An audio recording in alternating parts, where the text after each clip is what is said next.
Hello, I'm Wild Bill. Welcome to this video tutorial about how to play as commander. Well, the first rule of being a commander is to build garrisons. So let's recap over this section of the video tutorial. As a commander, you need to build garrisons. Great work. Let's move on. We're on to the final section of this video tutorial.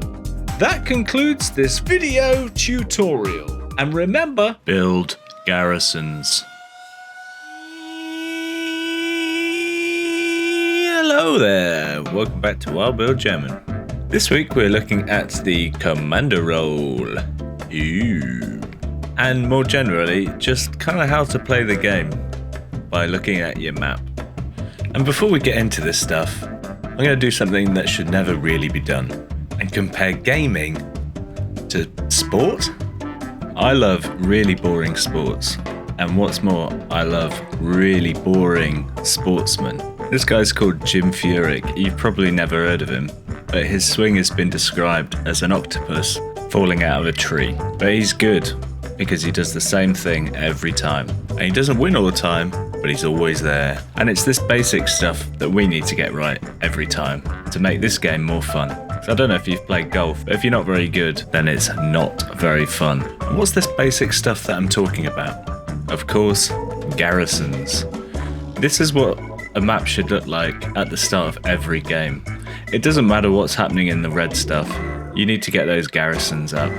And backup garrisons doesn't mean one backup garrison. Two garrisons isn't really a backup, because if you lose one, you've only got one garrison and there's no backup. So only when you've got three garrisons, you've got a true backup for your backup. And then you need your wide garrisons as well, because you can't just attack from the middle all the time. And that's it, that's garrisons explained. You don't need to know anything more than that, other than how to put them up. And they're so important, because if you need to get back and defend, you need to be able to get back quickly, and this is how you do it. They're like magic for fun. Building garrisons is the #1 job for a commander. If you do anything else, then it's a bonus. And people are going to say, but they need to give orders to everyone. They need to tell everyone what to do. No. And yeah, a little bit. Because you're spending most of your time as a commander looking at your map, and your map doesn't tell you everything, but your squad leads might. And now I'm going to draw from another sports person. Brian Clough. Brian Howard Clough. Alright, this is actually Brian Clough. How do you react though when someone, from your playing staff comes and says, "Boss, I think you're doing this wrongly"? Good. Well, I ask him which way he thinks it should be done.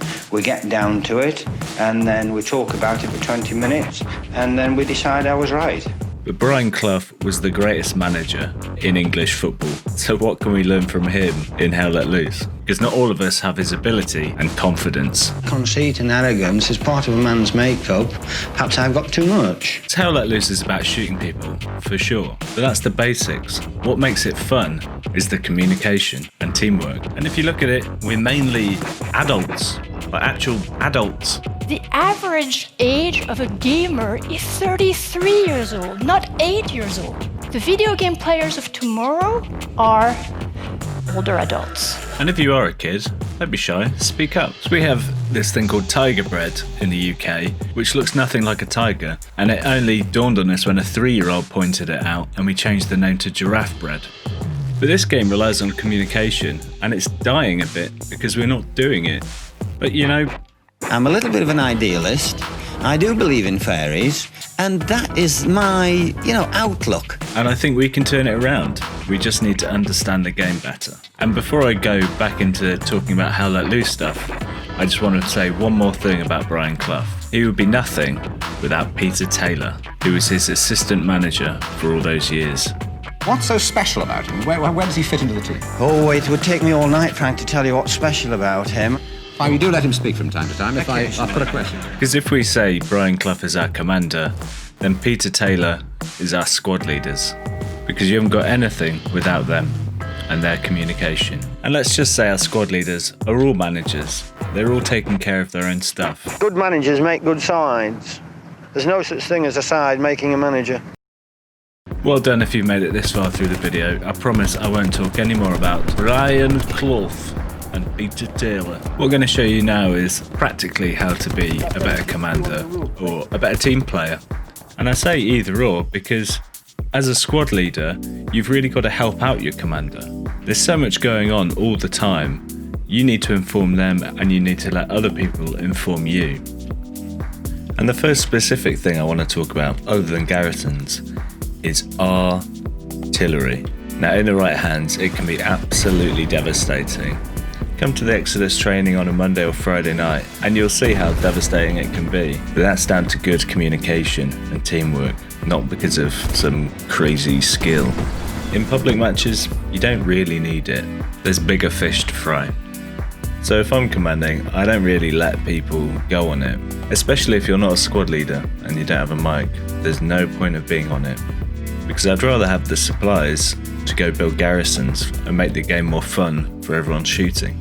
This game I'm showing you right now was the biggest grind of our lives, and I've never been so angry in my entire life. We fought back from the last point. It took us an hour to push out and get established and get everything set up. I can't tell you how many times we took the barn and then lost the barn and then took the barn and then lost the barn and then took the barn and then lost the barn. It was crazy. And we eventually got set up. Like, look at these garrisons, beautiful. It looks like it's a plan, like a sort of formation that we've set up.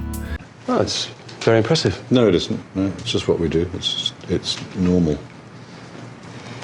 Well, enjoy that anyway, so. And that's credit to the squad leaders. They got everything going eventually. And it was brilliant. And I thought, everyone's in a great position. All I need to do now is drop a bombing run on the point. The plan was basically this. We throw so much shit back at them that they can't pick up shit, they can't throw shit, they can't do shit. I just had to build up the munitions. 10 minutes left in the game. If it works, it works. If it doesn't, we've done a good job anyway. And I've given them a chance to get in there and take it. What I didn't account for is these three guys just sat at the back doing nothing, who would eventually cost this team the chance to win. This is where you have to go full Brian Clough and go manage people. And if you're on artillery when I'm commanding... Oh, I've become the most lovable character that you've ever met in your blinking life. Guys, get off artillery. Why? Because we've got no munitions and there's 5 minutes left. Get in there! That's what I pay you for! Yeah, should we build that maybe? Yeah, go do it, and then you can use the artillery. No, I don't get why other people are not building it. There were a lot of silly people that didn't, Frank, yes. The more intelligent ones among you did. Why aren't you building it? You want bloody shooting! Don't ask why other people aren't building it. Why aren't you building it? Well, I mean, we've been low on ammunition for like last 40 minutes. Rubbish! Yes, why didn't you build a node? We just game here. If you see me commanding, do not touch the artillery. Because I tried to trust people, but... People like Coldplay and voted for the Nazis. You can't trust people, Jeremy. Anyway, artillery's boring. If you want to do something boring, go build some boring nodes. Or boring garrisons, which no one seems to want to do. Why do people want to go on artillery anyway?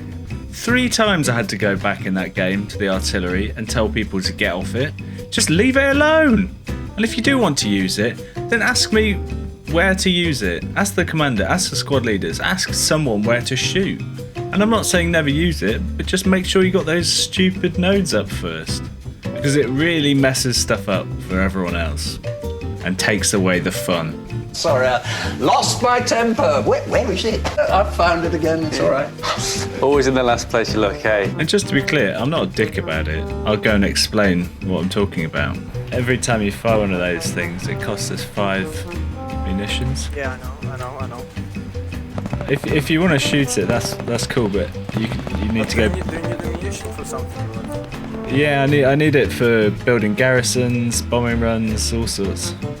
But if you go build some nodes, then you can use it. You know, if you ask people politely, then they're pretty chill about it. There's no need to be an arsehole. And that brings us on to what I think is the most important thing about commanding and squad leading, is patience and timing. Don't just throw away your bombing runs and your artillery and everything. Don't just throw shit at them. I mean, yes, throw all your shit at them, but do it at the right time, when everyone's ready, when everyone's ready to go in. Bombing runs should be the final nail in a coffin. They're not there to set things up, they're there to close things. If you look at this game here, we've got all our guys in Southern Edge, but they're only on one side of it, so you know there's enemies on the other side holding them back. But don't guess, get your recon up and have a look. And there's an actual tip, always use your recon before you do a bombing run, not the other way around. Same goes for artillery, get your squad leaders to mark stuff, don't just fire randomly. And whilst everyone's doing all that stuff, I'm nowhere near the action, I'm off in the woods somewhere trying to build garrisons. Because if that bombing run doesn't work, the game's not over. You can still be a Chad and do sick plays, but just get the basics right. But for me, the real fun is teamwork. And we need to help each other out in understanding this game. Don't blame other people.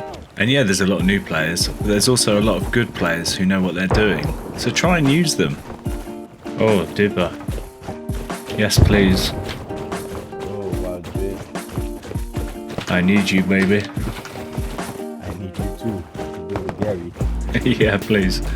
Build me a Gary. Because winning and losing doesn't really matter. It's whether you have a good time. And the best way to do that is by winning. I wanted everybody to feel like I felt last night, everybody in the world in actual fact, and this morning. It was an unforgettable feeling, and I only wish that, you know, everybody could have shared it with me and everybody in the world. No, but seriously, this game just gets a lot more fun when you do the basic stuff right, and you don't have to argue about stuff, and it just takes the stress away, so you can actually have fun in the game. Oh. Do you want an honourable death, mate? Okay. A soldier's death. So just remember when you're playing, everyone's trying to have a good time. Let's not get too arsey with each other. And I don't want to patronise you. Patronising means to talk down to you. And if you don't agree with everything that I've said, that's alright. It's only opinion. Makes the world go round. Hello again, hope you enjoyed that. Please hit the like and subscribe button and share to any new players that might not quite understand the game at the minute. And I'll see you next Wednesday. Cheers, bye.